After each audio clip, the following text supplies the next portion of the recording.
నమస్తే, welcome to TV 999 news. ఇక వార్తల్లోని వివరాలు చూద్దాం. అనిల్ కుమార్ ఎంపిక చారిత్రాత్మక నిర్ణయం. బడుగుల సాధికారత నినాదం కాదు, జగన్ విధానం. లావో పార్టీని వీడి వెళ్లడం దుర్మార్గం.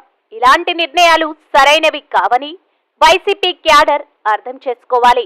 రాష్ట్ర జల వనరుల శాఖ మంత్రులు అంబటి రాంబాబు, బీసీలందరూ ఐక్యంగా అనిల్ కుమార్ యాదవ్ను గెలిపించుకోవాలి. గుంటూరు ఏఎంసీ చైర్మన్ నిమ్మకాయల, బడుగు బలహీన వర్గాల రాజకీయ సాధికారిత నినాదం కాదు, విధానమని నర్సరావుపేట పార్లమెంట్ అభ్యర్థిగా డాక్టర్ అనిల్ కుమార్ యాదవ్ని ఎంపిక చేసి జగన్ నిరూపించారని, అనిల్ కుమార్ ఎంపిక చారిత్రాత్మకమని రాష్ట్ర జలవనరుల శాఖ మంత్రులు అంబటి రాంబాబు అన్నారు. గురువారం నియోజకవర్గ కార్యాలయంలో జరిగిన పాత్రికేయుల సమావేశంలో ఆయన మాట్లాడారు. ఈ సందర్భంగా అంబటి మాట్లాడారు.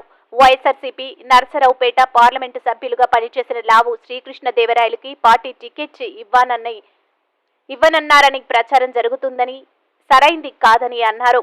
ఇలాంటి నిర్ణయాలు సరైన విధానం కాదని వైఎస్ఆర్సీపీ క్యాడర్ నాయకులు అర్థం చేసుకోవాలన్నారు. పార్టీ ఎవరికి అన్యాయం చేయదని వివరించారు. ఈ సమావేశంలో బీసీ సంఘాల నేతలు, ప్రజాప్రతినిధులు, వైఎస్ఆర్సీపీ అనుబంధ సంఘాల బాధ్యులు తదితరులు పాల్గొన్నారు. తమ ఆనందాన్ని వ్యక్తం చేశారు. గౌరవ ముఖ్యమంత్రి గారు, పార్టీ అధ్యక్షులు తీసుకున్నటువంటి నిర్ణయం ఒక చరిత్రాత్మకమైన నిర్ణయంగా మేము భావిస్తున్నాం. ఎందుకంటే నర్సరావుపేట పార్లమెంటరీ నియోజకవర్గం అనేది చాలా చరిత్ర కలిగినటువంటి నియోజకవర్గం. ఈ నియోజకవర్గంలో మాజీ ముఖ్యమంత్రులు అనేక మంది పోటీ చేసి గెలుపొందినటువంటి సందర్భం.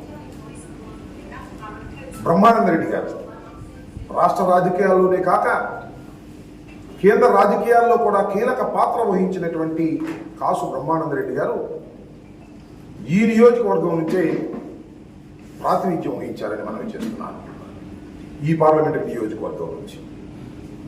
అయితే ఆయనే కాదు, రోసయ్య గారు, ఈ రాష్ట్ర ముఖ్యమంత్రిగా చేసినటువంటి రోసయ్య గారు, ఆయన కూడా ఇక్కడి నుంచే ప్రాధాన్యత వహించారని మనం చేస్తున్నాం. నిదురుమల్లి జనార్దన్ రెడ్డి గారు, మాజీ ముఖ్యమంత్రి గారు, ఇక్కడి నుంచే పోటీ చేశారు. అంత ప్రాముఖ్యత సంతరించుకున్నటువంటి నియోజకవర్గం నర్సరావుపేట నియోజకవర్గం. అలాంటి నర్సరావుపేట నియోజకవర్గాన్ని ఈ రోజున ఒక బీసీ వర్గానికి చెందినటువంటి యువకుడికి జగన్మోహన్ రెడ్డి గారు కేటాయించడం అనేది నిజంగా చాలా సంతోషమని మనం చేస్తున్నా. బీసీ వర్గాల్లో ఒక నూతన ఉత్సాహాన్ని కలిగించినటువంటి ప్రకటనని కూడా ఈ సందర్భంగా నేను మనవి చేస్తున్నా. బీసీలంటే బ్యాక్వర్డ్ కమ్యూనిటీ కాదు, బ్యాక్ బోన్ కమ్యూనిటీ అనేటువంటి మాట జగన్మోహన్ రెడ్డి గారు చెబుతున్నారు.